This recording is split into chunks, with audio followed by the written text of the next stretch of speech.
Hello दोस्तों, आपका स्वागत है मेरे चैनल में। और मेरे चैनल को सब्सक्राइब कीजिए, लाइक कीजिए। आज मैं आपको हिंदी की पेडागोजी बताऊंगी जो DSSB के लिए, CTET के लिए, सुपर टेट के लिए बहुत इंपॉर्टेंट क्वेश्चन है। आप मेरी वीडियो को लास्ट तक देखिए, ठीक है। भाषा शिक्षण में बालक की सक्रियता क्यों जरूरी है? क्यों जरूरी है? सक्रियता से भाषा का स्वाभाविक विकास होता है। जो बच्चे का है ना, वो स्वाभाविक विकास होता है सक्रियता से पढ़ाने से, ठीक है। बच्चे के प्रति पढ़ाने से भाषा सीखने में सामाजिक अंतःक्रिया का क्या महत्व है? यह है संवाद से भाषा प्रयोग बढ़ता है। क्या बढ़ता है?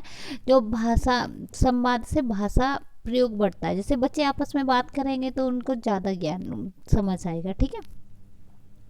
प्रश्न, सुनने का कौशल कैसे विकसित होता है? तो ध्यानपूर्वक श्रवण और अभ्यास से। जैसे कि बच्चे को जैसे सुनेगा बच्चा, ध्यान, जैसे हम कुछ बोल रहे हैं तो बच्चा सुनेगा, तभी तो वो ध्यान से श्रवण कर लेगा, उसको अपने ग्रहण कर लेगा, ठीक है। और जैसे अभ्यास करेगा, कोई चीज़ है उसे पढ़ेगा, उसने सुन लिया, फिर उसे लिखेगा तो उसे जल्दी याद हो जाएगा, ठीक है। बोलने से कौशल का उद्देश्य क्या है? बोलने के कौशल का उद्देश्य क्या है? विचारों को स्पष्ट रूप से व्यक्त करना, विचारों को स्पष्ट रूप से व्यक्त करना, ठीक है। पठन में पूर्व ज्ञान की क्या भूमिका है? पठन में पूर्व ज्ञान की क्या भूमिका है? अर्थ ग्रहण करने में सहायता करता है। क्या करता है? अर्थ ग्रहण करने में सहायता करता है, ठीक है। ये है हमारा सस्वर पठन का उद्देश्य क्या है? उच्चारण और प्रभाव सुधारना, ठीक है। मतलब उच्चारण को सुधारते हैं और उसको प्रभाव सुधारने के लिए, उसे बोलने के लिए, लिखने के लिए, इस तरीके से, ठीक है। मौन पठन का क्या उद्देश्य है? क्या उद्देश्य है? ये पठन से एक दो क्वेश्चन आना ही आना होता है, 100% आता है और ये मोस्ट इम्पोर्टेंट है पठन वाला, ठीक है।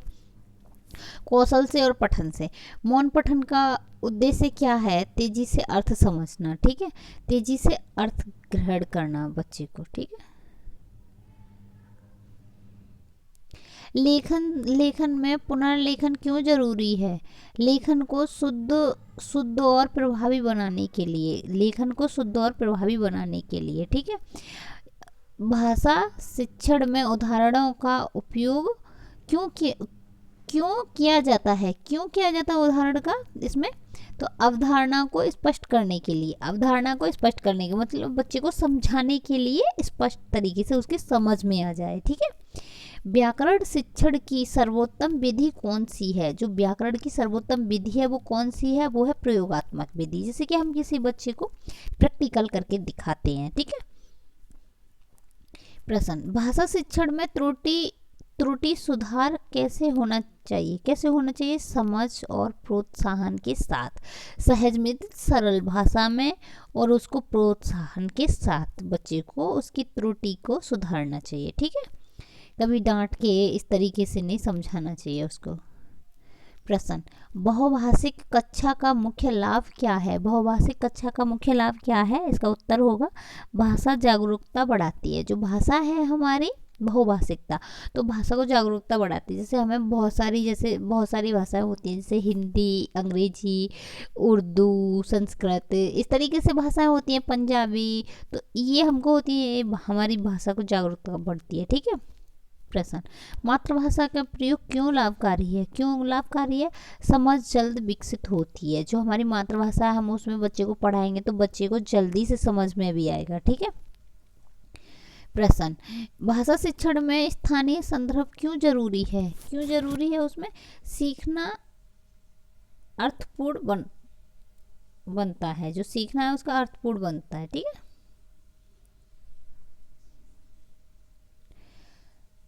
पाठ योजना का पहला चरण क्या है? जो पाठ योजना का पहला चरण क्या है? उसका उद्देश्य निर्धारण करना, ठीक है। प्रश्न, भाषा शिक्षण में गतिविधि आधारित मूल्यांकन क्यों जरूरी है? क्यों जरूरी है इसका? ये तो ये है वास्तविक सीख का आकलन होता है। जो वास्तविक सीख होती है ना, उसका आकलन होता है, ठीक है। सतत मूल्यांकन का अर्थ क्या है? जो सतत मूल्यांकन है, इससे भी ये क्वेश्चन बनता है। निरंतर प्रगति का आकलन होता है। जैसे निरंतर मतलब चलते रहने वाला, ठीक है। व्यापक मूल्यांकन में क्या शामिल होता है? जो व्यापक मूल्यांकन में क्या शामिल होता है? शैक्षिक और सह शैक्षिक पक्ष होते हैं, ठीक है। भाषा शिक्षण में कहानी क्यों प्रभावी है? भाषा शिक्षण में कहानी क्यों प्रभावी है? इसको रुचि और कल्पना बढ़ती है। इससे क्या बढ़ती है? रुचि और कल्पना बढ़ती है कहानी के माध्यम से पढ़ाने से बच्चे को। ठीक है। कविता, कविता शिक्षण में भावबोध क्यों जरूरी होता है? इसमें क्यों भावबोध जरूरी होता है? ठीक है। तो इसमें सौंदर्य बोध विकसित होता है। ठीक। इसका है प्रश्न, समूह चर्चा का लाभ क्या है? समूह चर्चा का लाभ क्या है? या इसका उत्तर हो जाएगा संप्रेषण और सहयोग बढ़ता है। संप्रेषण और सहयोग बढ़ता है। ठीक है। प्रश्न, भाषा शिक्षण में प्रश्न पूछने का उद्देश्य क्या है? जो भाषा शिक्षण में इसका प्रश्न पूछने का उद्देश्य क्या है? सोच और समझ विकसित करना। सोच और समझ विकसित करना। ठीक है। इसको बढ़ाना। प्रश्न, खुले प्रश्न क्यों उपयोगी होती हैं? जो खुले प्रश्न होते हैं मतलब खुले का है अभिव्यक्त को बढ़ाता है। अभिव्यक्त को मतलब वार्तालाप को बढ़ाता है। ठीक है। प्रश्न, भाषा शिक्षण में आईसीटी का क्या लाभ है? तो इसका उत्तर होगा सीखना रोचक और प्रभावी बनता है इससे। ठीक है। प्रश्न, सह पाठ्य सामग्री का उदाहरण क्या है? तो ये है पत्रिका, पोस्टर, चित्र। इससे बच्चे को जल्दी में समझ में आता है। जैसे पोस्टर पे छपा है तो कहेंगे ये क्या है, तो बच्चा तुरंत देख के बता देगा। जैसे पक्षियों के बारे में पूछेंगे कि ये क्या है, कि ये चिड़िया है। कुछ चीज़ें बच्चों ने देखी, बहुत सारे पक्षी देखे होते हैं तो उनको पहचान के बता देते हैं, तो उनको जल्दी से समझ में आता है, जल्दी से सीख जाते हैं। ठीक है। प्रश्न, भाषा शिक्षण में खेल क्यों शामिल किए जाते हैं? जो खेल क्यों, भाषा शिक्षण में खेल क्यों शामिल किए जाते हैं? ठीक है। तो ये है भय मुक्त वातावरण बनाने के लिए। ठीक है। जैसे भय मुक्त, जैसे कि बच्चा है, जैसे खेल खेल में सीख रहा है तो उसको डर नहीं लगता, वो जल्दी से सीख जाता है। ठीक है। प्रश्न, बाल साहित्य का उद्देश्य क्या है? भाषा और कल्पना का विकास। इसका उत्तर होगा भाषा और कल्पना का विकास।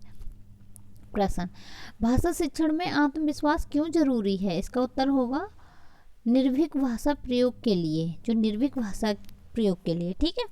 अब इसका प्रश्न होगा शिक्षण को भाषा कक्षा में क्यों करना चाहिए? क्यों करना चाहिए शिक्षण को भाषा में?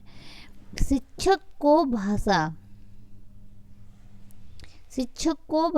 कक्षा में क्यों करना चाहिए? संवाद के अवसर देने के लिए, जैसे बच्चे को आगे बढ़ने के लिए। ठीक है।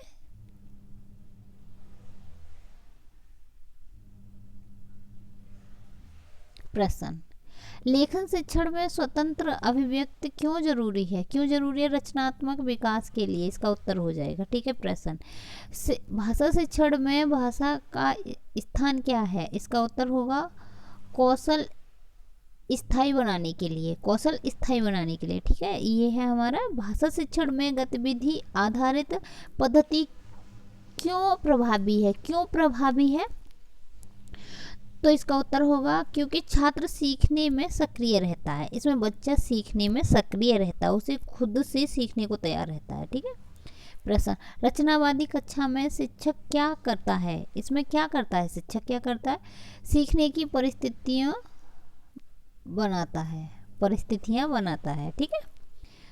इसका प्रश्न, बहुभाषी कक्षा को शैक्षिक लाभ क्या है? तो भाषाई जागरूकता को सहिष्णुता बनाना इसके लिए। ठीक है।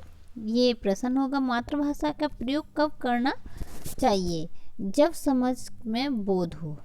इसका उत्तर होगा जब समझ में बोध हो। ठीक है। प्रश्न, भाषा शिक्षण में पाठ्य योजना क्यों जरूरी है? क्यों जरूरी है? शिक्षक, इसका उत्तर होगा शिक्षण को लक्ष्य परक बनाने के लिए। ठीक है।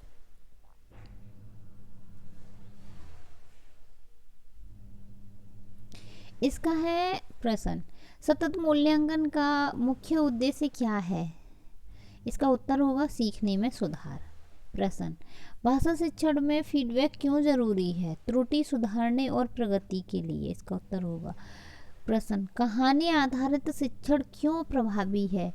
इसका उत्तर होगा रुचि और समझ बढ़ाने के लिए। ठीक है। प्रश्न, कविता शिक्षण में पाठ भाव क्यों जरूरी है?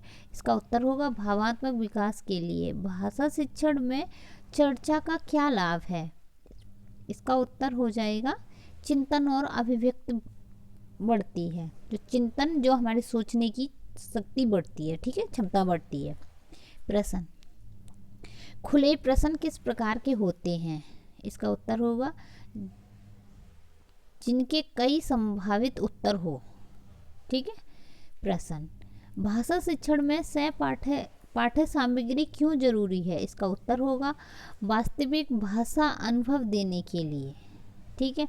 इस तरीके से ये मेरे क्वेश्चन है। आप मेरी वीडियो को लास्ट तक देखिए, ठीक है, और चैनल को सब्सक्राइब कीजिए। बहुत इम्पोर्टेंट क्वेश्चन आंसर है ये। प्रश्न, भाषा शिक्षण में खेल विधि का उद्देश्य क्या है? भय मुक्त सीखना। प्रश्न, बाल साहित्य भाषा शिक्षण में क्यों उपयोगी है?